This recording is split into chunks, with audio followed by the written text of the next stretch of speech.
अगर आपका लग्नेश आपका एकादश भाव में स्थित हो, यानी लग्न का स्वामी अगर एकादश भाव में स्थित हो गया, तो आपकी महत्वाकांक्षा बहुत बड़ी बड़ी होगी, इच्छा बहुत बड़ी बड़ी होगी।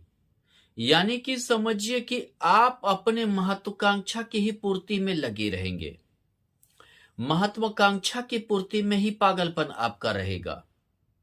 दूसरी बात क्या है, हर चीज से आप लाभ कमाने की इच्छा ज्यादा करेंगे।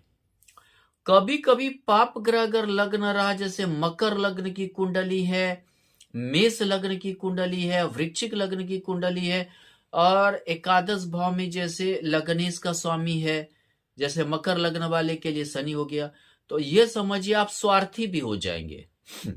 आप इस कदर स्वार्थी हो जाएंगे, बस अपने स्वार्थ की पूर्ति में लगे रहेंगे। लेकिन अगर शुभ ग्रह होकर है तो आपका संतान अच्छा होगा। अगर मान लीजिए कि आपका वृष लग्न की कुंडली है, मिथुन लग्न की कुंडली है, कन्या लग्न की कुंडली है, धनु लग्न की कुंडली है, मीन लग्न की कुंडली है, तो आपका और लग्नेश एकादश भाव में है, तो आपका संतान अच्छा होगा, आपको अच्छा विद्या प्राप्त होगी। आप समझिए आगे बढ़ेंगे और सुख से रहेंगे। जितना भी धन हो उसी चीज में भोग में ज्यादा संतोष भी करेंगे।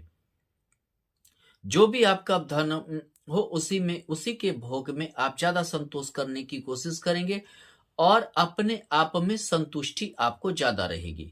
लेकिन अगर मान लीजिए कि मकर लग्न की कुंडली है, धनु लग्न की कुंडली है, मेष लग्न की कुंडली है और लग्नेश समझिए कि एकादश भाव में है, तो आपको संतान से भी सुख प्राप्त होगा, संतान से भी आपको दिक्कत होगा, कभी कभी विद्या में रुकावट होगा।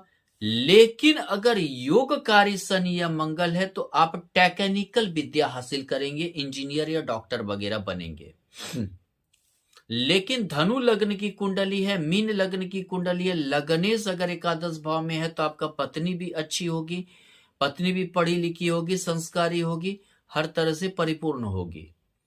दूसरी बात क्या, आपके संतान भी अच्छा होगा, पत्नी भी अच्छी होगी, और आप किसी दूसरे के समझिए कि सलाह से या समझिए दूसरे के समझिए कि प्रेरणा से बहुत आगे भी बढ़ेंगे, बहुत आगे बढ़ेंगे।